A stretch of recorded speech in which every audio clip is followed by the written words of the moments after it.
Pai, nós queremos te agradecer, porque o Senhor já falou com a gente, através das músicas, dos textos lidos, mas neste momento, Deus, nós vamos debruçar o nosso coração na Tua Palavra, e nós queremos te pedir, Senhor, que em nome de Jesus, o Senhor fale de maneira profunda, ó Deus, aos nossos corações. O Senhor nos trouxe aqui e o Senhor tem um propósito para isso, e nós creemos que o Senhor deseja uma profunda transformação em nós, para que de alguma forma nós possamos cumprir a nossa missão, Pai.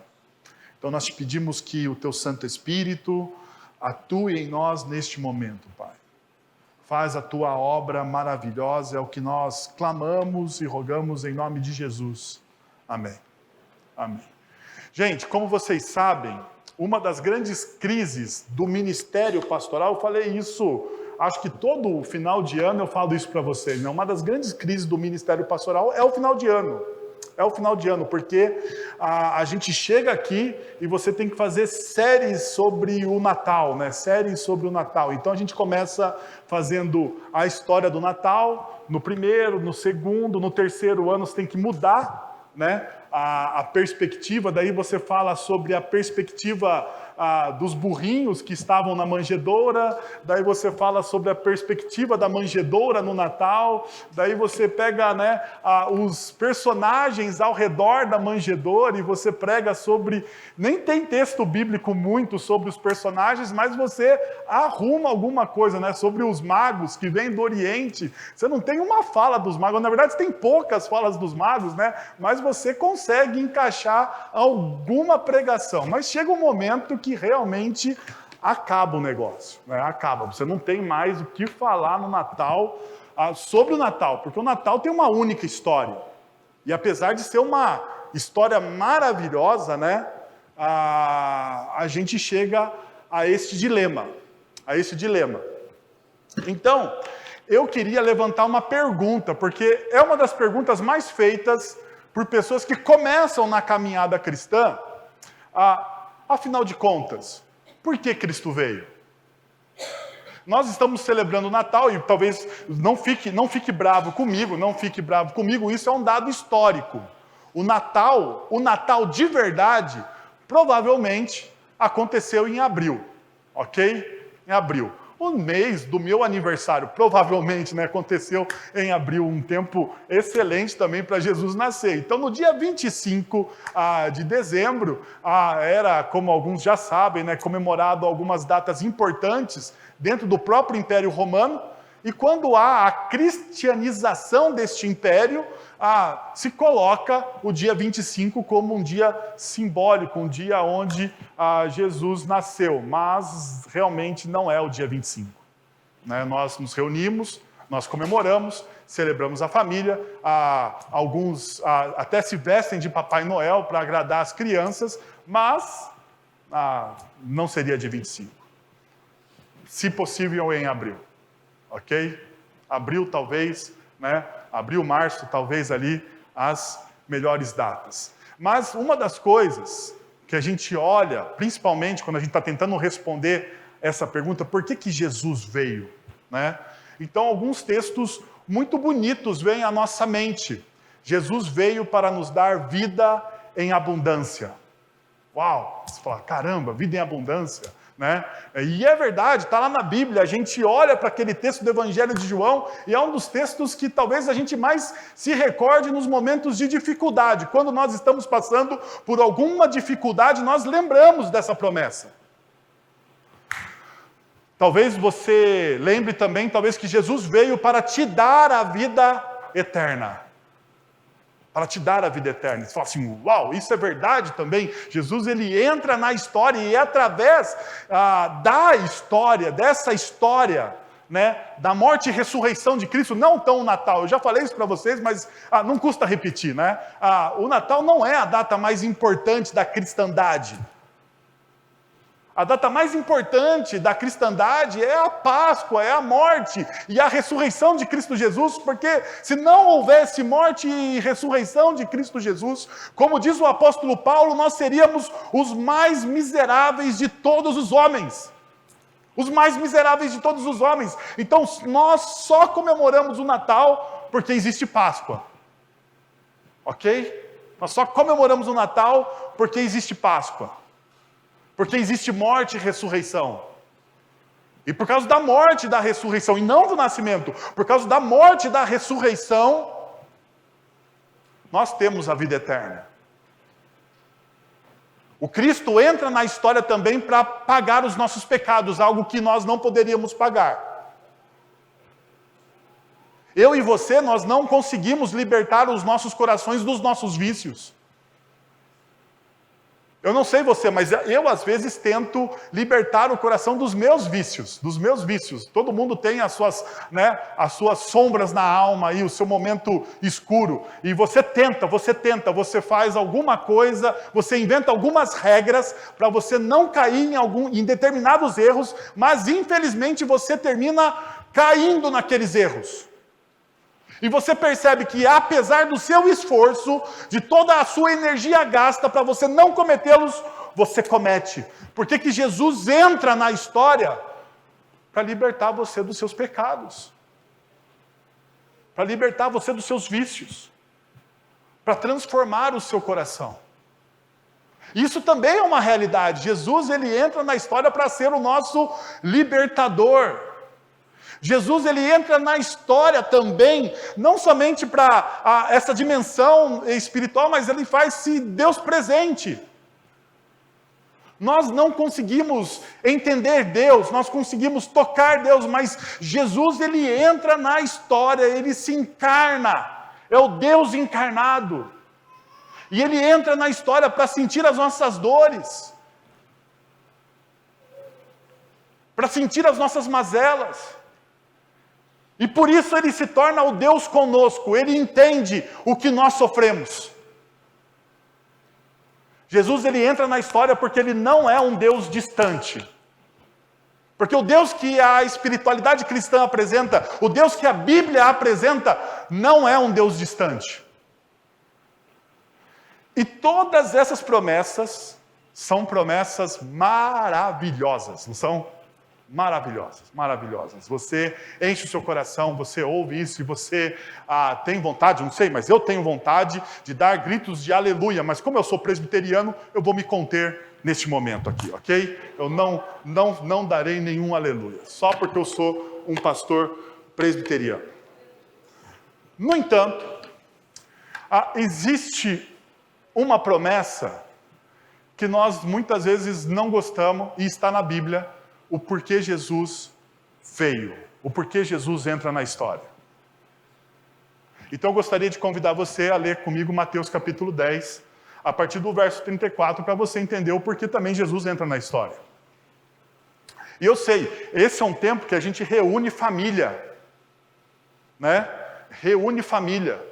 E ontem na minha casa reuni alguns membros da minha família, não deu infelizmente para reunir, né, todos os membros da minha família, mas alguns membros da minha família estiveram em casa e foi um tempo excepcional de paz, de alegria, harmonia, amizade, né, parece até reclame comercial de Doriana, né? Você olha e fala assim, olha, família feliz, né? Você fala, caramba, que coisa legal. Mas eu gostaria de abrir com vocês o Mateus 10, a partir do verso 34, e a gente lê junto. Hoje não está projetado, hoje nós vamos na old school, nós vamos no jeito antigo de pregar o Evangelho. Vamos lá, olha só o que diz o texto. Não pense que vim trazer paz à terra. Não vim trazer paz, mas espada. Então aqui você tem a resposta, um pouco da resposta que eu comecei a perguntar para vocês. Por que Jesus entrou? Entre todas as respostas que eu dei, que são bíblicas, essa é uma que nós desprezamos. Por que Jesus entra na história? E o que o texto está dizendo? Jesus, ele entra na história, ele vem para trazer paz. Segundo esse texto, neste momento, não é para trazer paz, mas ele vem para trazer o quê? Espada. Pois eu vim para fazer, e aqui entra também uma das coisas mais gostosas do Natal, que é encontro de família, né? E daí Jesus vai dizer o seguinte, olha, eu vim para trazer para fazer que o homem fique contra seu pai, a filha contra sua mãe, a nora contra sua sogra. Isso aqui não precisa de muita força de Jesus para se fazer, mas os inimigos do homem serão os de sua própria família. Verso de número 37 continua. Quem ama o seu pai e sua mãe mais do que a mim não é digno de mim. Quem ama o seu filho e sua filha mais do que a mim não é digno de mim. E quem não toma a sua cruz e não me segue não é digno de mim. Quem acha a sua vida a perderá, e quem perde a sua vida por minha causa a encontrará. Segundo o texto de Mateus, capítulo 10, versos de 34 a 37, isso também é um dos motivos do Natal. Jesus, ele entra na história como Deus encarnado, não para trazer paz, mas para trazer espada. E as consequências disso não são tão bacanas. Não são tão legais, não são politicamente corretas. Não são politicamente corretas. Porque veja, você vem a uma igreja, e eu sei que você vem a uma igreja, às vezes, procurando uma resposta para o seu conflito familiar, para as suas dores. E daí você entra hoje nesta igreja, dia 25 de dezembro, e o pastor lê Mateus capítulo 10, versos de 34 a 39, aonde você não tem a solução, a resposta que você quer. Mas talvez não esteja a resposta que você quer se você olhar o texto de maneira superficial. Eu gostaria de aprofundar esse texto com você para a gente obter algumas respostas. Veja, primeiro princípio que eu gostaria de compartilhar com vocês. Amores temporários não devem superar o nosso relacionamento com Cristo. Amores temporários não devem superar o nosso relacionamento eterno com Cristo. Veja o que o texto está dizendo. Versos 34, 35, 36 e 37. Não pense que vim trazer paz à terra. Não vim trazer paz, mas espada. Pois eu vim para fazer que o homem fique contra o seu pai, a filha contra a sua mãe, a nora contra a sogra. Os inimigos do homem serão os da sua própria família. Quem ama o seu pai, a sua mãe, mais do que a mim não é digno de mim. Quem ama o seu filho ou sua filha mais do que a mim não é digno de mim. Veja, um dos grandes problemas da nossa cultura é o evangelho genérico. O evangelho genérico. E eu escolho essa palavra por propício, porque nós, brasileiros, estamos acostumados a comprar o quê? Medicamentos genéricos. Eles fazem o mesmo efeito, mas eles são mais o quê? Mais baratos. Não é verdade? Você compra lá o medicamento genérico, eu compro os meus medicamentos genéricos, tomo lá um remédio para pressão alta que eu tenho que tomar, né? E você compra o quê? Eu quero o genérico, porque o original custa, sei lá, 30. O genérico custa quanto? 5. Daí você fala, eu quero o de 5. Pelo menos eu sou assim. Né? Pelo menos eu sou assim. No entanto, isso só funciona com medicamento. O evangelho não pode ser o evangelho genérico.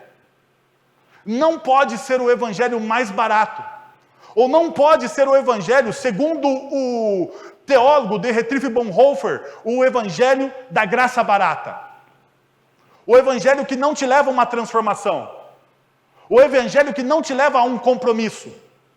E o que Jesus está demonstrando no Mateus capítulo 10, a partir do verso 34, é buscar ou mostrar aos discípulos qual é o compromisso que esses discípulos precisam ter com o quê?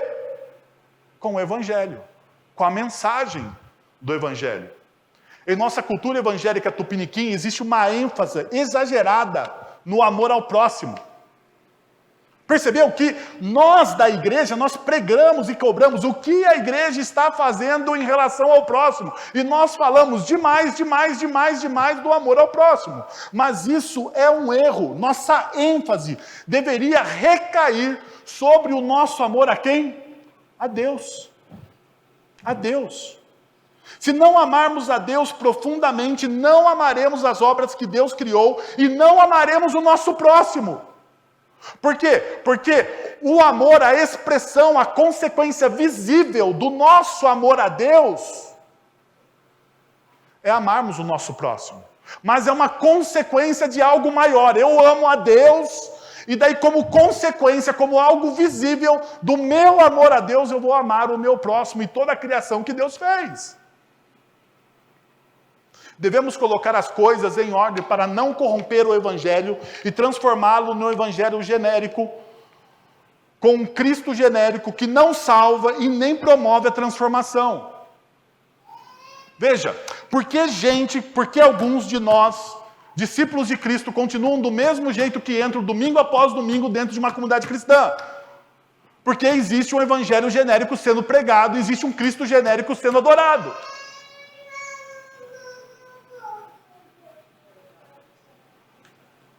Veja o que Jesus diz sobre isso. Se você pega Mateus capítulo 22, dentro do Evangelho de Mateus, dentro da mesma teologia de Mateus capítulo 10, Jesus, a partir do verso 34, ele está dizendo o seguinte: ao ouvirem dizer que Jesus havia deixado os saduceus sem respostas, ou seja, Jesus tinha tido um confronto com os saduceus sobre a eternidade. Nos versículos anteriores, os fariseus se reuniram, um deles, perceba, perito na lei, pôs à prova com esta pergunta: mestre, qual é o maior mandamento da lei? Daí Jesus responde: ame o Senhor, o seu Deus, de todo o coração, de toda a sua alma, de todo o seu entendimento. Este é o primeiro e maior mandamento. O segundo é semelhante a ele: ame o seu próximo como a si mesmo. Destes dois mandamentos dependem toda a lei e os profetas. Então Jesus está dizendo o seguinte, que isso aqui era natural. Talvez você, como a gente não está muito acostumado com a cultura semítica, com a cultura judaica, todo rabino, todo mestre da lei, Jesus era considerado um mestre, todo rabino ele tinha um resumo do que significa a lei e os profetas. Todos.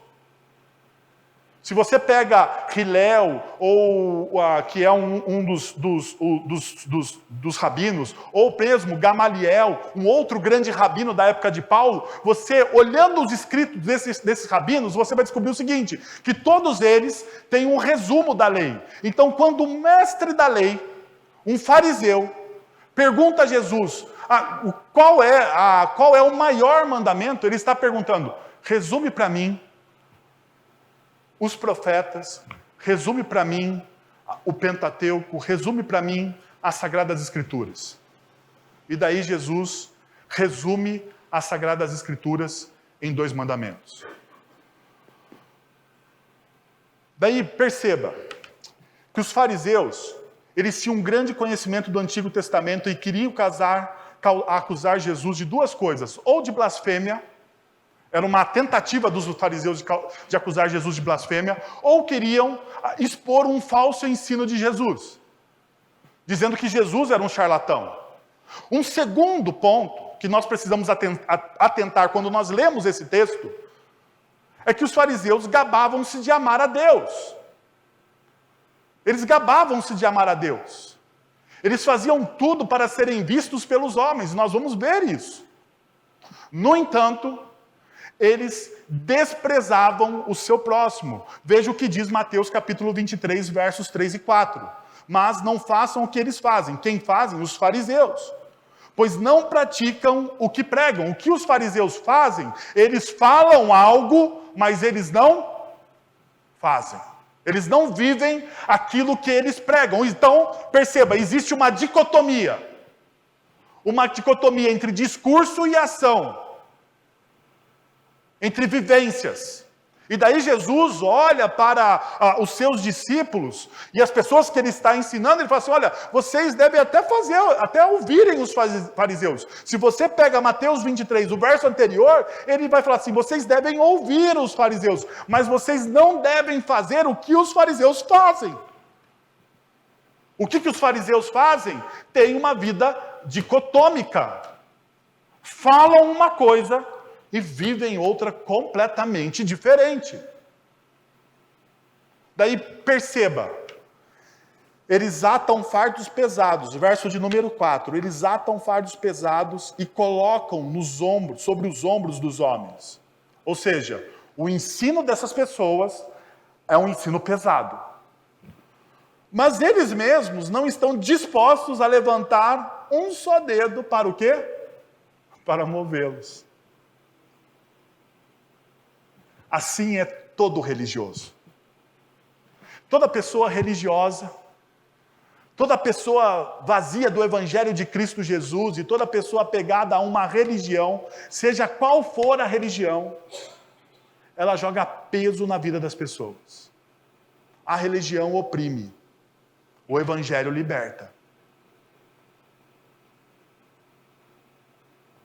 Agora, uma terceira coisa, quando nós lemos o texto, Jesus, ao responder os fariseus, ele estabelece, nos detalhes, como as pessoas deveriam cumprir a lei, que em suma era amar o seu Deus sobre todas as coisas. Veja o verso 38, quando Jesus diz que o mandamento primaz está acima de todos os outros, é amar a Deus. Isso fica claro, olha, este é o primeiro e o maior mandamento. Não é isso que Jesus está dizendo?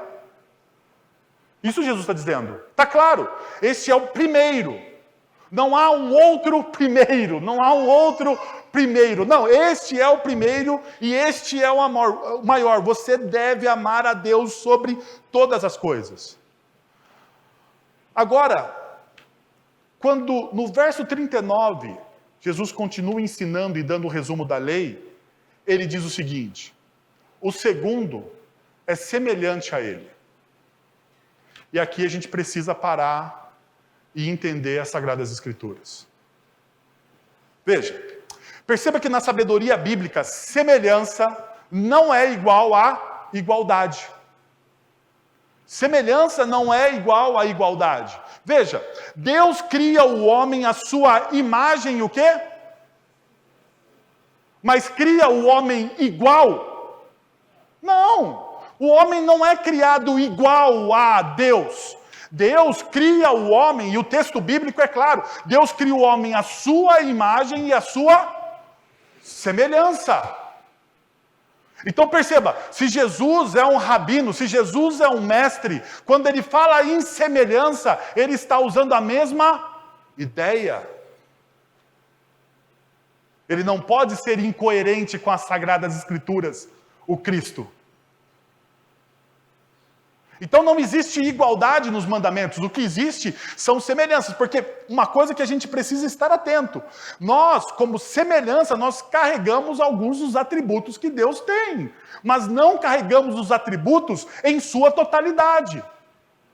Então, Deus é criativo, o homem, entre todos os animais da terra, é o que também? Criativo. Mas existe uma diferença entre a nossa criação, a nossa criatividade e a criatividade de Deus.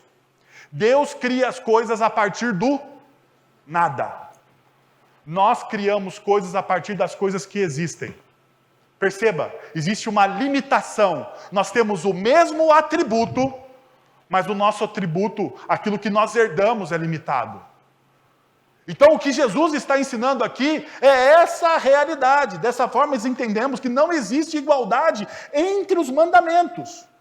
Porém, para sermos verdadeiros discípulos de Jesus, devemos observar a ambos. Esta é a mesma interpretação que devemos dar ao decálogo do Antigo Testamento, ou seja, os 10 mandamentos, aquilo que nós comumente chamamos de 10 mandamentos, mas que na verdade deveriam ser traduzidos por nós como 10 princípios para a liberdade, porque o próprio Deus afirma no livro de Êxodo, capítulo 20, que se nós seguirmos aqueles mandamentos, nós seríamos o quê? Nós seríamos felizes, nós seríamos livres. É lógico que nós temos uma grande desconfiança disso, às vezes, mas é o que a Bíblia promete, é o que o texto diz. Agora, veja, você lembra o que está em Êxodo 20, a partir do verso de número 1? Olha só, deixa eu te lembrar. E Deus falou todas essas palavras. Eu sou o Senhor, o teu Deus, que te tirou do Egito, da terra da escravidão. Não terás outros deuses além de mim. Não farás para ti nenhum ídolo, nenhuma imagem de qualquer coisa no céu, na terra ou nas águas debaixo da terra. Não te prostrará diante deles, nem lhes prestará cultos, porque eu, o Senhor, o teu Deus, sou Deus zeloso, que castiga os filhos pelos pecados dos seus pais até a 3ª e 4ª geração daqueles que me desprezam, mas trato com bondade até 1000 gerações aos que me amam e obedecem os meus mandamentos.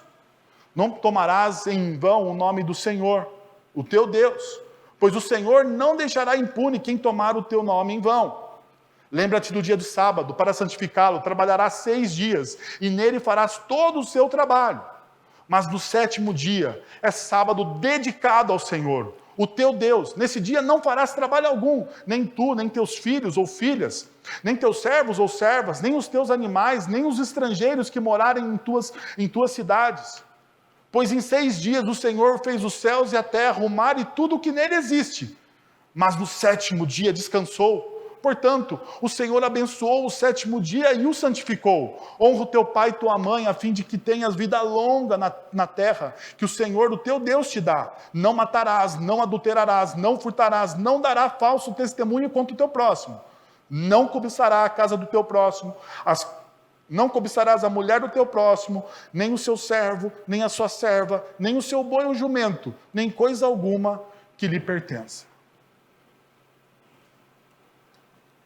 Nos versículos de 2 a 8, nós temos princípios que se relacionam com o nosso relacionamento com Deus. Estes princípios exaltam a grandeza de Deus e como só Ele devemos adorar e colocar Ele como centro das nossas vidas. Qual que é o cume disso tudo? Versículos de 2 a 8, o cume é que você tem um dia especial para adorá-lo. Isso é o êxtase. Dos versículos de 12 a 17, nós temos os efeitos de uma efetiva adoração. Ou seja, perceba, de 2 a 8 você orienta o seu coração. De 2 a 8 você orienta o seu coração de quem de fato você adora, de quem de fato é o Criador. Você coloca os seus olhos, você centraliza o seu coração e a sua existência em Deus. Mas a partir do verso 12 até o 17, nós vemos os efeitos dessa adoração nos nossos relacionamentos. Se adoramos a Deus, nós honramos os nossos pais. Se adoramos a Deus, nós preservamos a vida. Se adoramos a Deus, nós percebemos a sacralidade do casamento. Se adoramos a Deus, entendemos o trabalho como uma dádiva e não como um castigo. Se adoramos a Deus, andamos e construímos os nossos relacionamentos na verdade, e não na mentira e no falso testemunho. Se amamos a Deus, nós não precisamos cobiçar coisa alguma, porque Ele nos basta. Ele nos basta. E tudo o que nós temos, tudo o que somos e temos, nós podemos ser gratos a Ele. Perceberam a realidade? Perceberam? Decálogo. De 2 a 8, nós centralizamos a nossa vida, o nosso coração. E de 12 a 17, nós expressamos a nossa adoração na vivência com o nosso próximo. Então veja, se você não ama a Deus profundamente, você nunca vai amar o seu próximo como a si mesmo.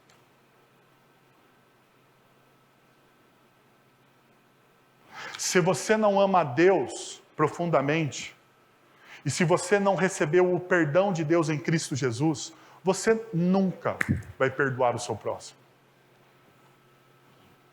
Você vai viver preso ao passado. Você vai viver restrito à mágoa. Você vai viver preso às suas desilusões. Por quê? Porque a sua mágoa, a sua desilusão, a sua frustração, a sua dor se tornou o seu ídolo. Sabe o que é um ídolo? Aquilo que você presta culto. Aquilo que você constrói um altar. Perceba uma realidade. Deixa eu mostrar para vocês isso no Antigo Testamento. O texto do Antigo Testamento nos mostra que, em Gênesis capítulo 12, Abraão é chamado por Deus para constituir uma grande nação. Não é isso que acontece? E daí, se você lê a história de Abraão, você vai perceber, não só de Abraão, se você lê a história dos patriarcas, você vai lembrar uma coisa, que eles andavam uma determinada distância, eles paravam, eles construíam o quê? Eles construíam o quê? Um altar e adoravam a quem? A Deus. E daí, eles saíam daquele lugar, eles andavam mais um pouco, eles paravam, eles construíam o quê? E eles adoravam a quê? A Deus. Então, durante a caminhada deles, e depois, se você percebe toda a trajetória do Antigo Testamento, você vai ver que os patriarcas, eles repetem os caminhos e até mesmo os altares. Porque esses altares eram lembranças poderosas da ação de Deus na vida daquelas pessoas. Toda vez que aqueles homens e mulheres do passado passavam por aquele altar, eles lembravam que Deus era bom, que Deus era misericordioso, eles lembravam do poder de Deus. Agora para aqui, vem para a sua vida. Você caminha, você vive e você levanta um altar. Mas não ao Deus verdadeiro. Você levanta um altar de mágoa, de dor, de frustração. E toda vez que você passa de novo por alguma dor, alguma frustração, alguma mágoa, alguma desilusão, você vai adorar a quem? Deixa eu te falar, você vai adorar o Deus do seu ego ferido.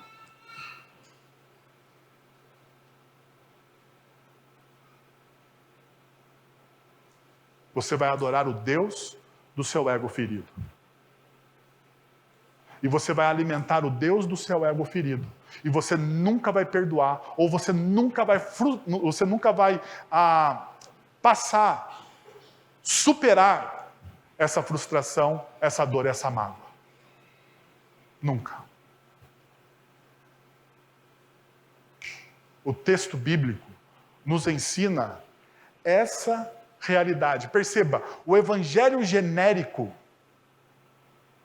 ele nos empurra para amar o próximo acima do amor a Deus. Tem que amar o próximo, tem que amar o próximo. Não estou dizendo que, não, a gente tem que amar o próximo. Mas a gente tem que amar o próximo com a ordem certa. Primeiro, eu preciso ter o meu coração voltado à adoração a Deus. Deus precisa ser o centro do meu amor. Não pode ser o meu filho. Não pode ser a minha esposa, não pode ser o meu amigo, o meu parente, o meu irmão, não pode ser ninguém. Deus, Ele exige do meu e do seu coração exclusividade.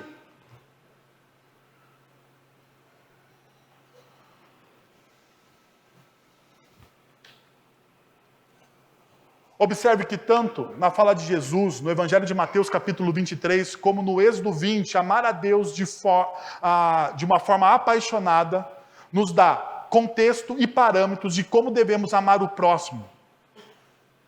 E como esse amor deve ser extravasado ou vivenciado na nossa sociedade.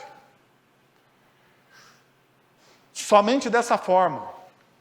Somente quando nós colocamos as coisas no seu devido lugar, na sua devida ordem, nós vamos conseguir completar a nossa missão. O que Jesus está denunciando, então, aos seus discípulos? Jesus está denunciando aos seus discípulos que não existe relacionamento maior e melhor do que o relacionamento que nós cultivamos com Deus. o seu casamento começa a fracassar quando o seu marido ou a sua esposa se tornam o altar da sua adoração. Daí o seu casamento fracassa. Quando você negocia princípios e valores para ficar bem com o seu marido. Eu sei, é difícil o que eu estou falando, não é fácil. Talvez eu que tenho uma esposa que ama Jesus, seja mais fácil eu falar isso do que alguns que não têm a mesma sorte de uma companheira que ama Jesus. Mas eu quero dizer isso para vocês. Se o seu coração está colocando em primeiro lugar as segundas coisas, no final você não vai ter nem as primeiras e nem as segundas. Você vai perder absolutamente tudo. Segundo princípio. E a vantagem desse sermão aqui é que tem 2 pontos. Mas o segundo ponto tem 3 princípios. Então, está na mesma. Então diz o seguinte, segundo princípio. Prazeres temporais não devem superar o nosso comprometimento, o nosso compromisso com a missão. Veja o que diz o verso 38 e 39. E quem não toma a sua cruz e não me segue não é digno de mim. Quem acha a sua vida a perderá, e quem perde a sua vida por minha causa a encontrará. Após lermos esses versículos, devemos encará-los de pelo menos 3 formas. 3 formas de você encarar esse versículo para entender o quê? Que os seus prazeres temporais não devem superar o seu compromisso com a missão. Primeiro, desdobramento dos versículos. Assuma a sua vocação. Assuma a sua vocação. Ao lermos as palavras de Jesus, e quem não toma a sua cruz e não me segue não é digno de mim, sempre a relacionamos, por vezes, com o sofrimento, pois em nosso subconsciente, a cruz está vinculada ao sofrimento, o que é verdade. O que é verdade, mas não é toda a verdade. A cruz aqui deve também ser colocada ao lado da missão, pois a cruz era a parte fundamental da missão do Cristo. Sem a cruz e o seu sofrimento, não haveria reconciliação. Se nós comemoramos o Natal e o nascimento de Cristo, nós comemoramos o Natal e o nascimento do Cristo porque existe a cruz, porque existe a reconciliação através da cruz. A cruz como missão é vista no texto que é paralelo ao texto de Mateus que nós lemos. Lucas capítulo 9. Veja só, a partir do verso 22. Diz o seguinte: e disse: é necessário que o Filho do Homem sofra muitas coisas e seja rejeitado pelos líderes religiosos, pelos chefes dos sacerdotes e pelos mestres da lei. Seja morto e ressuscite no 3º dia. Jesus dizia a todos, perceba o paralelismo com o texto que nós lemos: se alguém quiser acompanhar-me, negue-se a si mesmo, tome diariamente a sua cruz e siga-me. Pois quem quiser salvar a sua vida, a perderá. Mas quem perder a sua vida por minha causa, este a salvará. Perceberam o paralelo? Qual é a diferença? Perceba que na realidade, Jesus, em Lucas, no capítulo 9, coloca o que é necessário, ou seja, aquilo que é fundamental. Fundamental. E no verso 22, isso fica claro. Ele precisava passar pelo martírio, ele precisava passar pela cruz. Veja, e disse: é necessário que o Filho do Homem sofra muitas o quê? Muitas coisas. Entre essas muitas coisas, o Filho do Homem deveria ser rejeitado pelos líderes religiosos, pelos chefes dos sacerdotes, pelos mestres da lei, e seja morto e ressuscitado ao 3º dia. O que Jesus está falando aqui é que a cruz, ela é inevitável. A cruz é inevitável, é parte da missão. A cruz não é um acidente de percurso. A cruz é a própria vocação do Cristo. Então, veja, quando você lê o texto, de Mateus, capítulo 10, que nós lemos, você vai dizer o seguinte: tome a sua cruz. A pergunta é: qual é a sua vocação? A vocação do Cristo é clara. Nós começamos falando na nossa reflexão dessa noite sobre a vocação do Cristo. O Cristo, ele veio para quê? Para reconciliar a humanidade caída e quebrada com o Criador. O Cristo veio para ser o pão da vida. O Cristo veio para ressuscitar aqueles que estão mortos. O Cristo veio nos dar vida e vida em abundância. Essa é a vocação do Cristo. Quando nós, discípulos, lemos o texto de Mateus 10, nós precisamos perguntar qual é a nossa vocação. O que Deus está chamando eu e você para fazermos?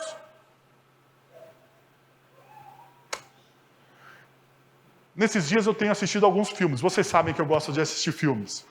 E eu assisti um filme que eu tinha assistido há muito tempo atrás, acho que mais de 10 anos atrás, provavelmente há mais de 10 anos. Quando você vai ficando velho, todas as coisas estão acima de 10 anos, né?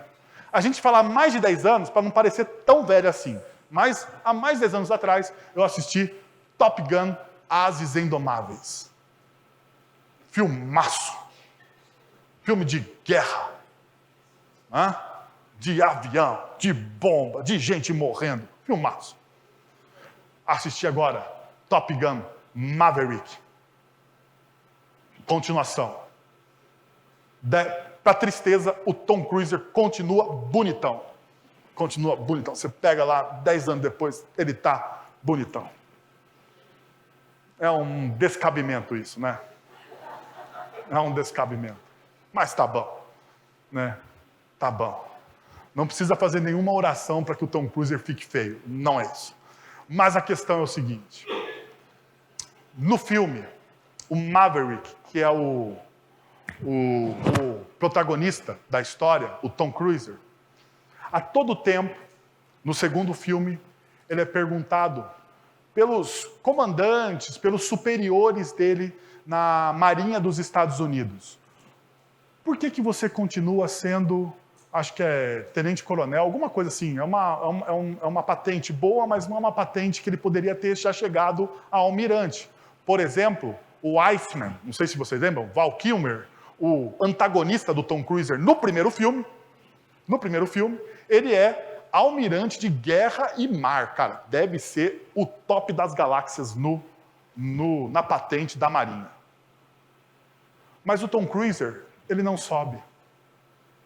Mas toda vez que alguém pergunta para ele: por que você não alçou voos maiores? Ele responde: eu estou no lugar que eu deveria estar. Eu estou no lugar que eu deveria estar. Toda vez, alguém pergunta para ele, para tirar um sarro dele, e ele olha para a pessoa e fala: pois é, eu estou no lugar que eu deveria estar. Eu estou no lugar que ele deveria estar. E é interessante que a narrativa do filme o acompanha para isso. Porque se ele tivesse se tornado almirante, ele não poderia mais pilotar e ensinar os cadetes a pilotarem como ele, ou a fazer discípulos como ele fez no filme, de pilotos. Mas ele estava no lugar que ele deveria estar. Quando eu ouvi isso, eu falei: esse cara me ensinou um negócio. Senso de vocação e missão. Senso de vocação e missão. O que Deus me chamou para fazer? Lembrei então do Lutero. Olha só o salto que eu vou dar, hein? Tom Cruise, Top Gun, Maverick, Martinho Lutero. Certa feita, um sapateiro, não um aviador, na Alemanha de Lutero. Não tinha avião naquela época do Lutero ainda, né? Nem balão tinha, eu acho, quer dizer.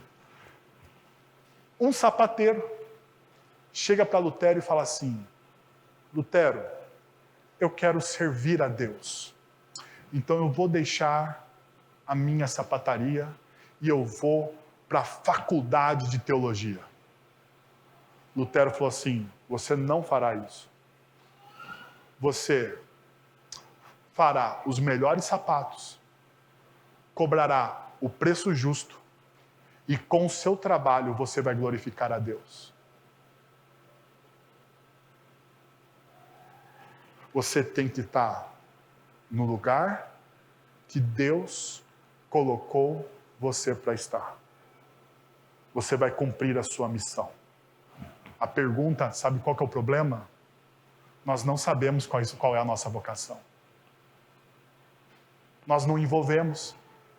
Nós ficamos no banco da igreja sentados, achando que a vocação minha é sentar no banco, esquentar o banco e vir aqui. A sua vocação não é essa. Deixa eu te dizer uma coisa, a sua vocação não é vir domingo após domingo, sentar na igreja e achar que está kit, você cumpriu a sua missão.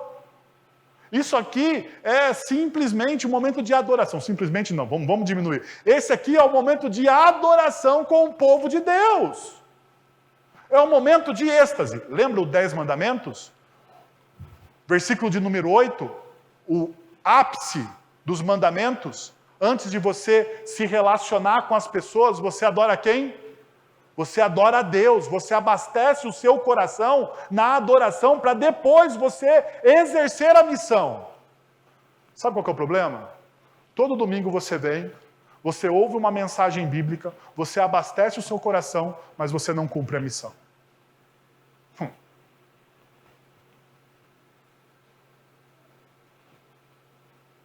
E você precisa então descobrir isso.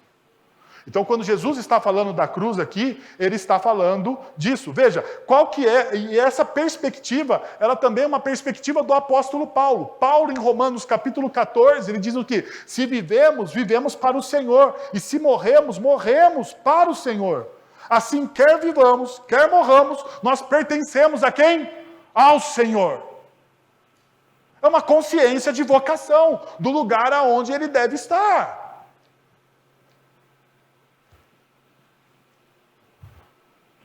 A segunda perspectiva que o texto nos traz é que você deve perder para ganhar. Você deve perder para ganhar.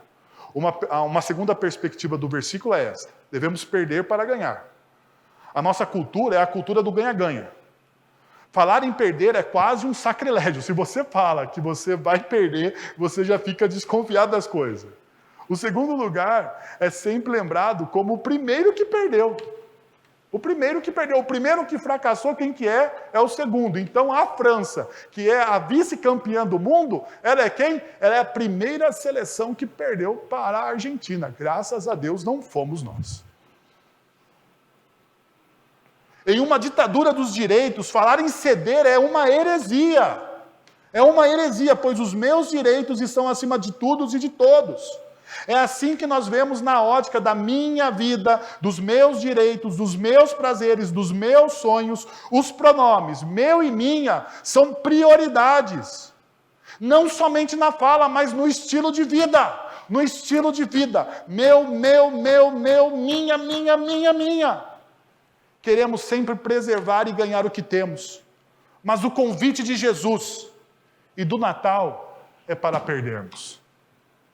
O convite de Jesus e do Natal é para perdermos. Basta você ler Filipenses capítulo 2. Se você não leu Filipenses capítulo 2, neste Natal, é um texto que você deveria ler. Deveria ler. Eu prefiro, agora me desculpe vocês que gostam da revista atualizada. Porque a revista atualizada cometeram um problema aqui. Porque ele fala assim, seja o sentimento de vocês. Sentimento na cultura pós-moderna é volátil. Então, agora eu vou bancar da minha tradução, que diz o seguinte, seja a atitude de vocês a mesma de Cristo Jesus. Seja a atitude de vocês a mesma de Cristo Jesus. Que embora sendo Deus, não considerou que o ser igual a Deus era algo a que deveria apegar-se. Entendeu o que o Paulo está dizendo aqui? Seja a atitude de vocês a de Cristo. Qual é a atitude do Cristo? Qual é a atitude do Cristo? Que embora sendo Deus, não considerou que o ser igual a Deus era algo a que devia apegar-se. Veja o que ele faz. Veja o que Cristo faz. Mas esvaziou-se a si mesmo, vindo a ser servo, tornando-se semelhante aos homens, e sendo encontrado em forma humana, humilhou a si mesmo.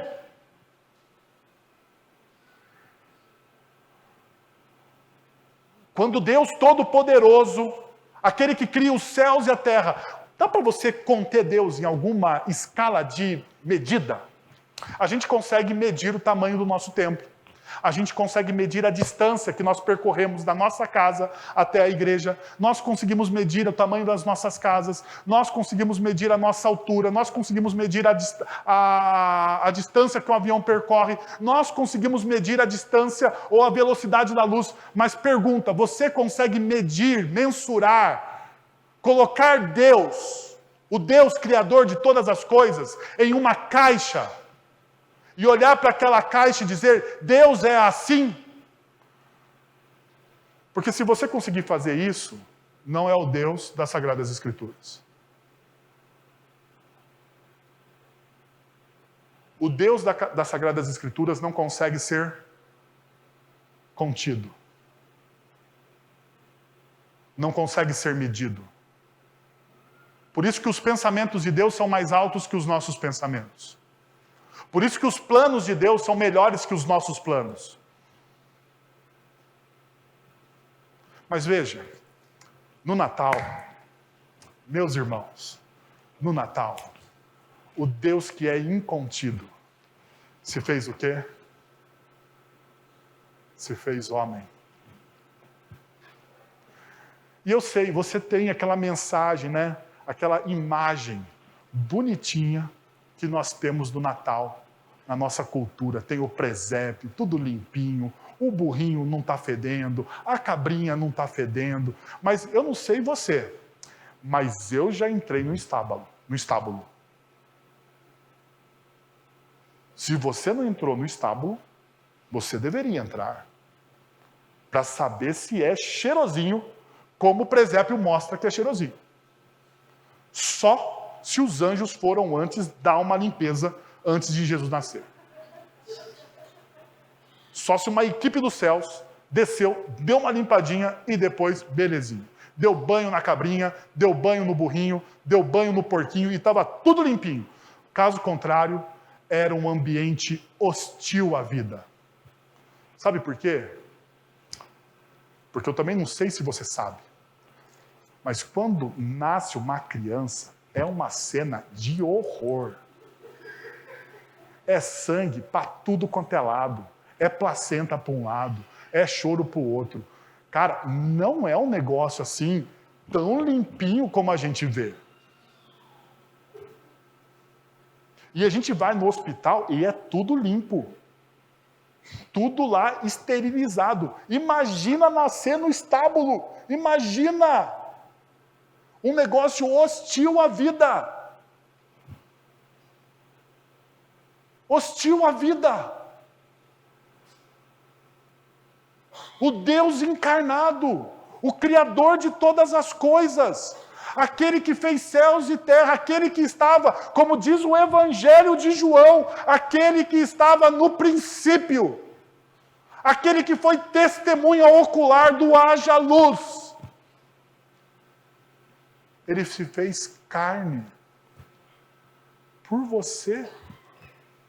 E ele perdeu, agora entra no texto que a gente está estudando, ele perdeu a majestade dele por você. Ele abriu mão por você. E você não é capaz de abrir mão de nada. Você só quer ganhar. Não é possível. Esse não é o evangelho que eu vejo na Bíblia. Esse não é o evangelho que a gente prega na nossa igreja. O evangelho que nós temos aqui é o evangelho daqueles que são transformados por esse Cristo, que abre mão de todas as coisas, que se humilha. E faz isso não porque ele foi imposto, ele fez isso por amor a você. Diz o texto bíblico que nós o amamos porque ele, na eternidade, nos amou primeiro. Esse é o convite do Natal. Esse é o convite. O Natal é um momento de você esvaziar de você mesmo. De você rever a sua vida. De você reencontrar a sua vocação. Você tem que esquecer os presentes. Você precisa sair desse submundo da nossa cultura secular que transformou o Natal em troca de presentes e no peru, que malha nós sabemos fazer.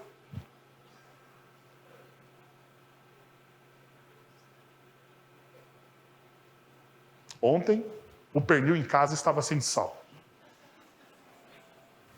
Mas não foi culpa da minha esposa. Não foi.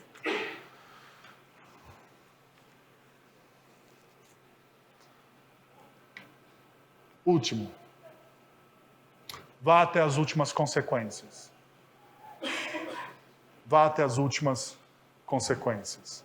Por fim, devemos perceber que Jesus, em seu ensino, repete 3 vezes a expressão não é digno de mim. Vocês perceberam isso no texto bíblico que nós lemos, em Mateus capítulo 10? Não é digno de mim. Veja, verso de número 37.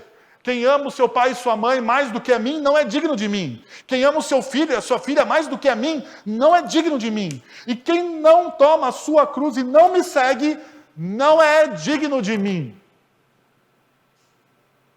É interessante que a palavra digno aqui, a gente não encontra um correspondente fidedigno do grego para o português.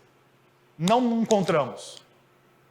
Não encontramos. O digno aqui colocado pela maioria dos tradutores, Revista Atualizada, NVI, Nova Versão, Nova Almeida Atualizada, Século 21, Bíblia 21, todas as Bíblias, a maioria deles vai usar não é digno, mas porque não existe uma correspondência literal da palavra. Porque no original significa que é um grande peso. Jesus está colocando o seguinte, falando assim, se você não entende o que eu fiz por você, se você não entende o que significa o Cristo encarnado, entrar na história, se você não entende o peso disso, o peso dessa história, você não tem um relacionamento real comigo. Veja, o Eugene Peterson, em A Mensagem, ele traduz essa expressão da seguinte forma: você não me merece. Ele tentando dar um peso maior ao que Jesus está dizendo, ele dá uma interpretada um pouco mais crucial. Ao invés de dizer que você não é digno, ele fala, você não me merece. Olhando isso dessa forma, isolada, parece até uma salvação por merecimento, né? Porque Jesus está dizendo, olha, você não me merece, você não me merece. Mas quando pegamos o contexto completo, principalmente da tradução do Peterson, nós vamos perceber o seguinte. Não pense que vim para tornar sua vida confortável. Eu vim para cortar. Fazer um corte de faca afiada entre filho e pai, entre mãe e filha, entre noiva e sogra. Cortar seus arranjos domésticos aconchegantes e libertá-los para servir a Deus. Familiares bem-intencionados podem ser seus piores inimigos. Se você prefere pai ou mãe a mim, você não me merece. Se você prefere filho ou filha a mim, você não me merece. Se você não for até o fim comigo, nos bons e nos maus momentos, você não me merece. Sabe qual que é o problema do evangelho genérico? O problema do evangelho genérico é que nós negociamos os nossos princípios. O problema do evangelho genérico é que nós só estamos com Cristo quando tudo está bem. Esse é o evangelho genérico que o mundo oferece a você. O que Cristo está dizendo a você hoje. O que Cristo está convidando você a perceber na sua vida é que aqui está as coisas que muitas vezes nós evitamos. Nós evitamos confrontar as pessoas que nós amamos, principalmente quando tem a ver com o reino de Deus. Nós falamos que religião não se discute. Essa é a principal mentira do diabo. E, na verdade, religião não se discute. Evangelho se prega. A gente não vem para discutir religião. A gente vem para pregar o Evangelho. Mas com essa mentira social de que religião não se discute, nós liberamos os nossos filhos e as pessoas que nós amamos para viver do jeito que elas querem. E daí nós não pregamos o Evangelho.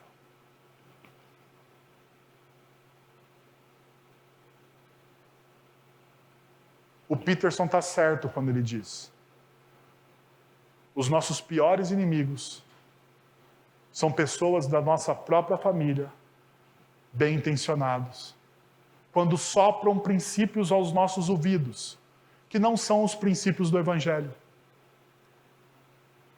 A nossa tendência, às vezes, é ouvi-los. E o Evangelho diz: rejeite-os.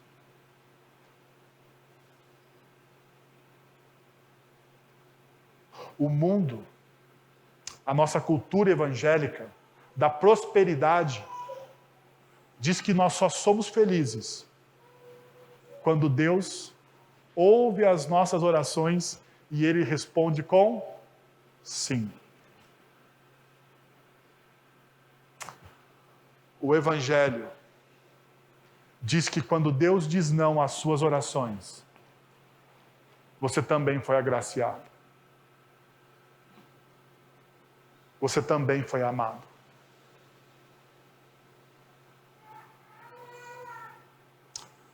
Deixa eu te fazer uma única pergunta neste Natal. A qual Cristo você serve? O Cristo que o Evangelho nos apresenta ou o Cristo genérico? A qual Deus você adora? O Deus que as Sagradas Escrituras nos apresentam? Ou o Deus que você construiu no seu coração, que é um Deus genérico?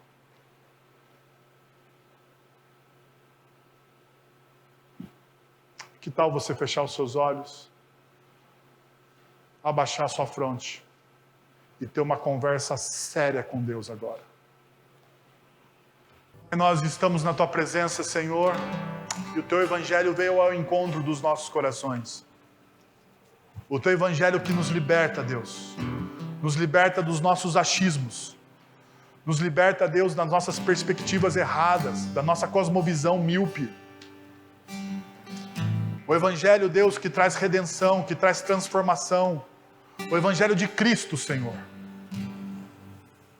É esse Evangelho, ó Deus, que pode reorientar o nosso coração nessa noite. Ó Santo Espírito de Deus, sabemos que a Trindade se faz presente aqui. Sabemos que o Senhor está aqui. Sabemos que o Senhor habita nos nossos corações através do Santo Espírito de Deus, que é o selo da nossa redenção, aquilo que Cristo conquistou na morte e ressurreição. O Senhor ouve o nosso clamor, o Senhor ouve a oração de cada um aqui. O Senhor sabe o que cada um precisa. O Senhor sabe o sim que cada um precisa ouvir do Senhor e o não que cada um precisa ouvir de Ti, Pai. Então nós te pedimos que através da instrumentalidade do Santo Espírito, o Senhor santifique a nossa vida. O Senhor dê poder à sua igreja para testemunhar do Teu Evangelho. O Senhor traga perdão e faça florescer a vocação das pessoas no teu reino, para que o teu reino cresça, para que o teu nome seja glorificado, assim como o Senhor fez no passado, entre aqueles homens e mulheres. O Senhor soprou sobre eles, os capacitando, ó Deus, e a igreja avançou. Hoje nós precisamos da mesma coisa, Pai. Nós te pedimos, Senhor, em nome de Jesus. Amém. Vamos receber a bênção? Agora, irmãos, que a graça de nosso Senhor e Salvador Jesus Cristo, o amor de nosso Deus e Pai, o conselho, o consolo, o poder e a ação do Santo Espírito de Deus estejam sobre vocês agora e pelos séculos dos séculos. Amém. Deus abençoe você. Tenha uma ótima semana no poder e na graça de Cristo Jesus.